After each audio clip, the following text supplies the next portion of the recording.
मुझे नारद जी का चरित्र सुनाइए। तब वहां पर मां पार्वती को सुनाते हुए कहा भगवान शंकर ने, एक समय नारद जी तप करने के लिए गए। जब नारद जी तप करने बैठे तो ऐसी कठिन तपस्या करी कि देवताओं के राजा इंद्र का आसन डोलने लगा। अच्छा एक बात कहें आपसे, हमसे केवल इंसान ही नहीं जलते, देवता भी जलते हैं। बोलो जय श्री राम। जय श्री राम। देवता भी इस बात को लेके भयभीत होते हैं कि कहीं ये हमारे देव स्थान को, हमारी गद्दी को न हड़प ले,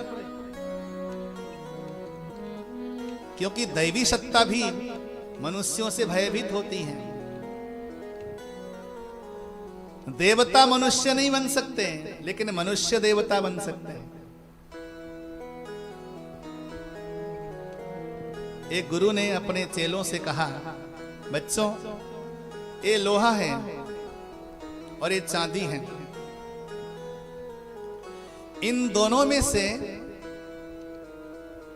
महत्वपूर्ण धातु कौन सा है?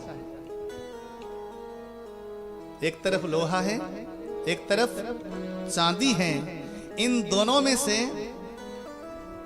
महत्वपूर्ण यानी कीमती धातु कौन सा है? तो सारे चेलों ने कहा कि गुरुदेव चांदी कीमती है। चांदी कीमती है भी, स्वभावतः है, लेकिन सोचने का दृष्टिकोण है। उनमें से एक चेला था, उसने कहा नहीं गुरुदेव, लोहा कीमती है, लोहा महत्वपूर्ण है। बोले कैसे? बोले चांदी को कभी सोना नहीं बनाया जा सकता। क्या बनाया जा सकता है चांदी को सोना?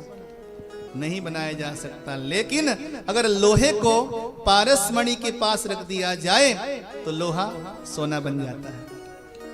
इसलिए कीमती भले ही चांदी हो, लेकिन महत्वपूर्ण लोहा है।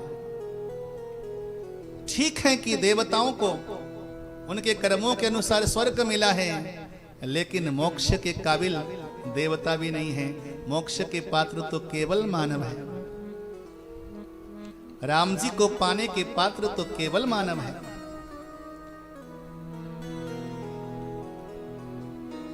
इंद्र आज बसंतों के द्वारा नारद जी के आसपास परम रम्य सुरम्य वातावरण तैयार कर देता है। नारद जी की तपस्या को भंग करने के लिए अनेकों स्वर्ग की देवियां आईं, लेकिन नारद जी का मन विचलित न हुआ। अंत तो गतवा कामदेव हार गया और वहां से प्रणाम करके चला गया। अच्छा, जिंदगी में ना, मैंने कल भी दक्ष प्रजापति के प्रसंग में कही थी, इंसान के भीतर से भगवान को भगाना और इंसान के भीतर भगवान को लाना एक बात पर निर्भर है।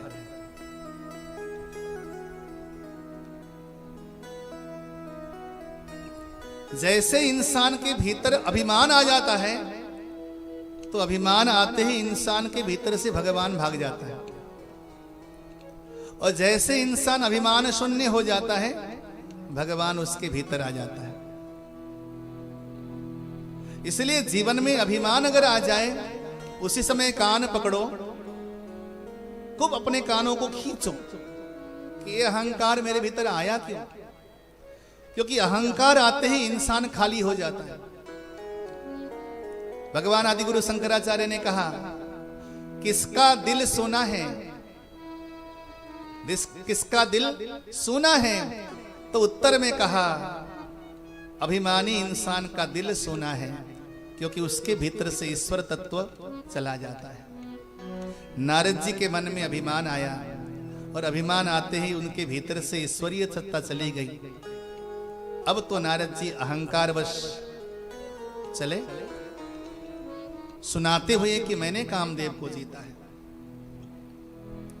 और अपनी उपलब्धियों का श्रेय कभी स्वयं को मत दो, अपनी उपलब्धि का श्रेय हमेशा परमात्मा को दो। चले नारद जी भगवान शंकर के पास। भगवान शंकर ने कहा कि नारद जी आपने मुझे सुना तो दिया कि कामदेव को जीता है, लेकिन ये बात जाकर कभी भगवान नारायण को न सुनाना। भगवान हर चीज बर्दाश्त कर सकते हैं, लेकिन अपने भक्तों के भीतर अहंकार भगवान कभी बर्दाश्त नहीं कर सकते। बोलो जय श्री राम। जय श्री राम। भगवान की कृपा पाना हो तो अहंकार शून्य होना जरूरी है। लेकिन नारद जी को लगा ये मेरी उपलब्धि से जलते हैं।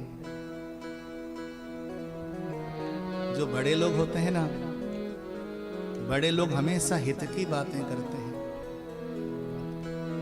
उन्हें सुनना और मानना चाहिए। नारद जी ने उसको अलग प्रकार से लिया। स्वयं तो कामदेव को जीत न पाए, जला दिया, और मैंने अगर जीता है तो ये जलते। वहां से नारद जी भगवान शंकर के मना करने पर भी सीधे वैकुंठ में गए और वहां जाकर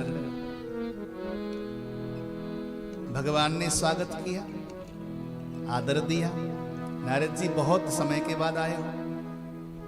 तो नारद जी ने कहा, अरे वो तप करने गया था ना मंदिराचल में, क्या हुआ?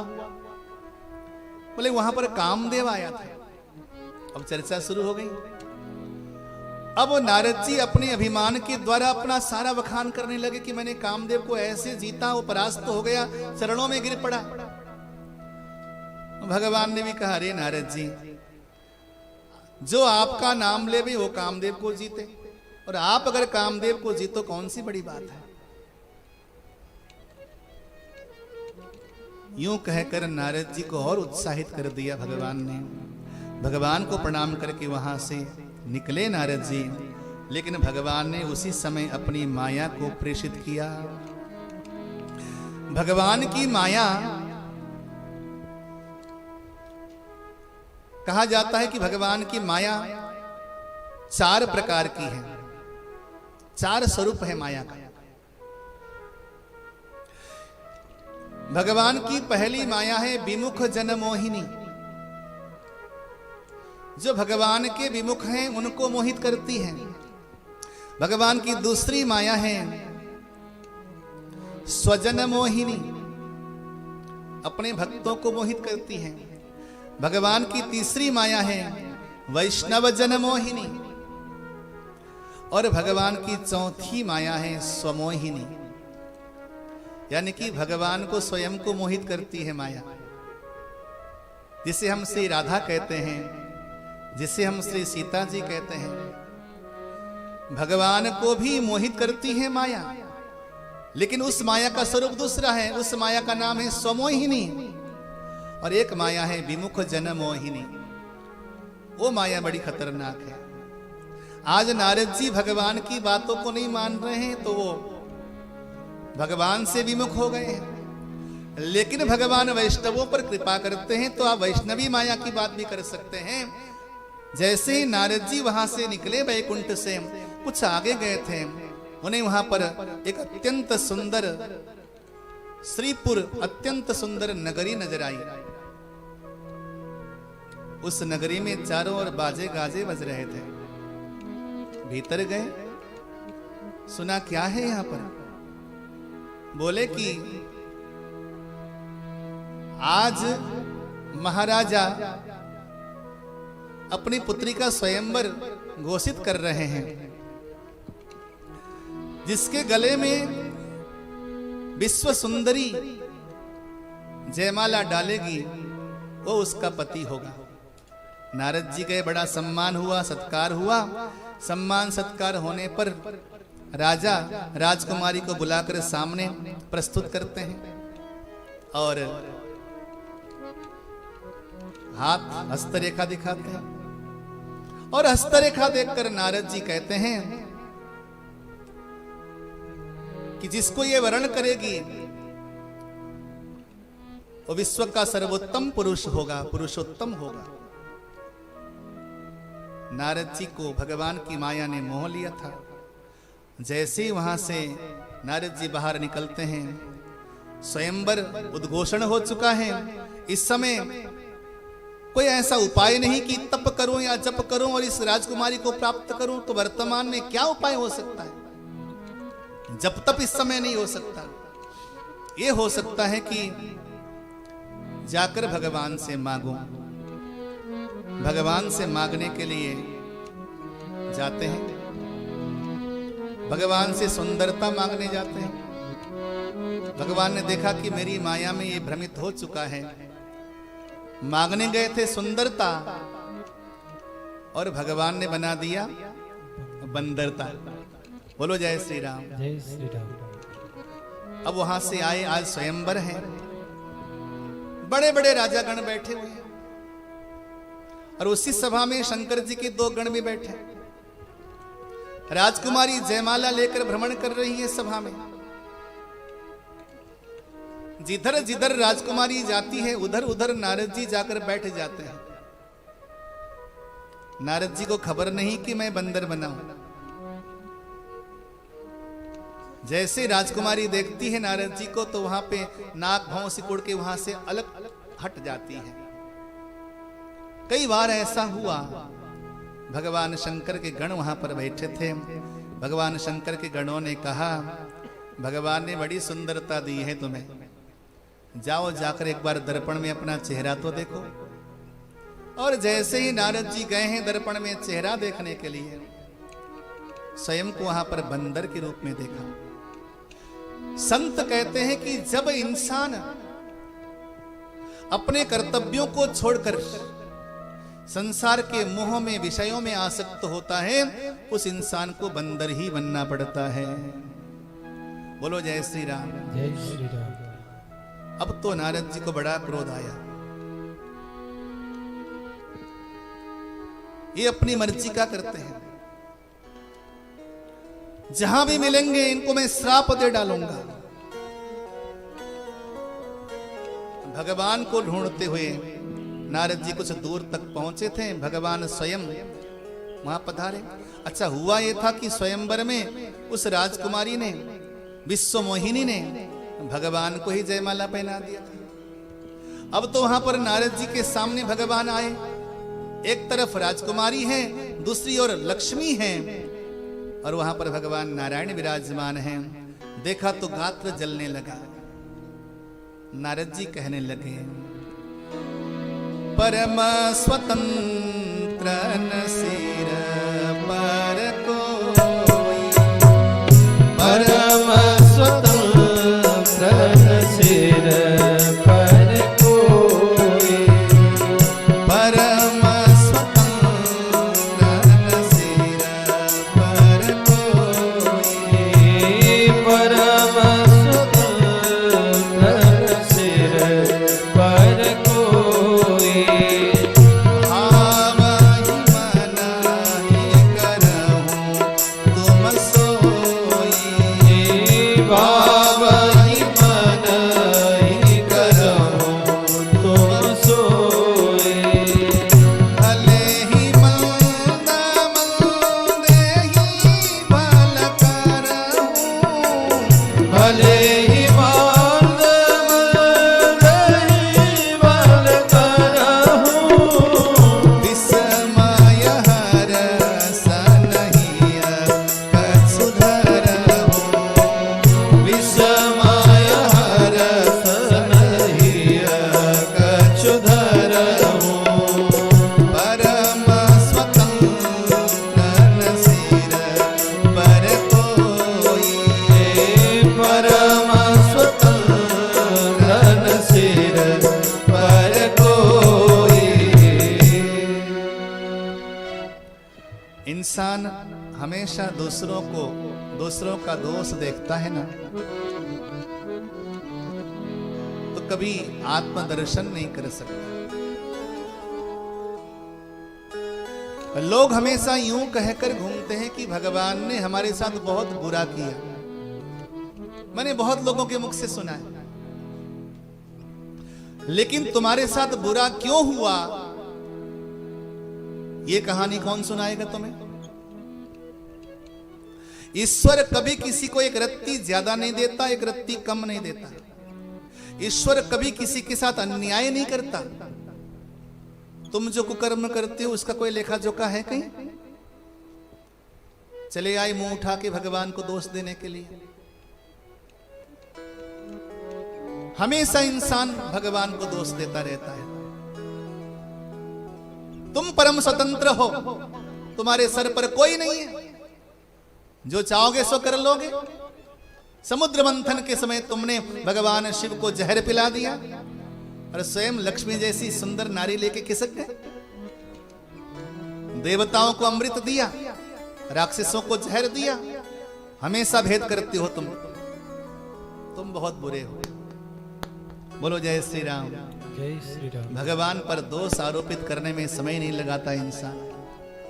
कभी जाकर आईना देखे अपना तो मालूम हो कि इंसान कितना बुरा है।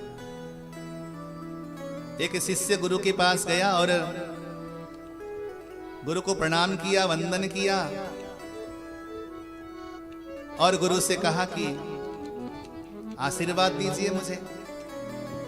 गुरु ने आशीर्वाद तो नहीं दिया, लेकिन एक दर्पण दिया, आईना दिया। कहा एक काम करना, इस आईने में तू जिसको भी देखेगा ना, उसके सारे के सारे दुर्गुण तुझे नजर आ जाएंगे। सामने वाला व्यक्ति कितना बुरा है, उसमें कितनी बुराइयां हैं, सब उस आईने में प्रकट हो जाएंगे। आईना लेकर निकला, दुनिया में हर जगह गया, माँ बाप के पास भी गया। जैसे माँ बाप के पास पहुंचा तो माँ बाप के अंदर तो हजारों दुर्गुण उसे नजर आए। अनपढ़ गंवार। बोलो जय श्री राम। जय श्री राम। 2 अक्षर पढ़ लेने के बाद तो बच्चे इतने समझदार हो जाते हैं कि माँ बाप को उनकी औकात याद दिला देते हैं। तुम क्या जानो, अनपढ़, आउटडेट हो चुके तुम। तुम्हारा समय निकल चुका है, अब हमारा समय है। हर जगह जाता और आईना दिखाता लोगों को, उसकी सारी बुराई उस आईने में आ जाती है अपने आप। और एक दिन घूमता फिरता गुरुजी के पास आया, सोचा कि आईना गुरुजी को क्यों ना दिखाऊं, और गलती से उसने गुरुजी को आईना दिखाया। जैसे गुरुजी को आईना दिखाया तो गुरुजी के सारे अवगुण उस आईने में आ गए। बोला ओहो गुरुजी, आप इतने गंदे हो, इतने सारे अवगुण आपके अंदर हैं। गुरुजी उठे और 2 तमाचा जड़ दिया, बदतमीज कहीं का। सारी दुनिया में आईना घुमाता फिरता है। मैंने ये आईना दुनिया को दिखाने के लिए नहीं, ये आईना तुझे अपना चेहरा देखने के लिए दिया था कि तुझे कम से कम अपनी बुराइयां, अपनी कमियां नजर आ जावे। लेकिन तूने गलती ये कर दी कि जहां भी गया दुनिया को चेहरा दिखाया, आईना दिखाया, लेकिन तूने अपना चेहरा नहीं देखा। नारद जी आज भगवान को गालियां देते हैं, दोष देते हैं। जो विषयों में संलिप्त है वो व्यक्ति आज निर्विषयक परमात्मा पर दोषारोपण करते हैं। कभी कभी बड़े लोगों में दोष नजर आते हैं, लेकिन उन बड़े लोगों ने किन परिस्थितियों में, किन कारणों से वो कर्म किए, उस विषय में जानकारी नहीं होती। बस सीधे मुंह उठाकर उनको गालियां देने लगते हैं। तुम बड़े बुरे हो, तुमने आज मेरी आकृति, मेरा चेहरा बंदर का बनाया है ना, जाओ मैं तुम्हें श्राप देता हूं। एक समय आएगा मैं नारी के वियोग में रो रहा हूं, एक समय ऐसा आएगा कि तुम भी नारी के वियोग में रोगे। और तुमने मेरी पत्नी को छीन लिया है ना, जिसे मैं चाहता था। तुम्हारी पत्नी का भी हरण होगा, और तुम्हारी पत्नी का हरण होगा, और अपनी पत्नी के वियोग में दर दर की ठोकरें खाओगे। जैसे मैं आज रो रहा हूं, इससे कई गुना ज्यादा रुदन करोगे। जैसे ही नारद जी ने श्राप दिया, भगवान ने अपनी माया को हटा दिया। जब माया को हटा दिया तो वहां पर न लक्ष्मी जी थी, न राजकुमारी थी, केवल परमात्मा थे। नारद जी को उनकी चेतना जग चुकी थी और वहां भगवान को सौम्य मुस्कुराते देखकर नारद जी भगवान के चरणों में गिर पड़े, बार बार क्षमा याचना करने लगे।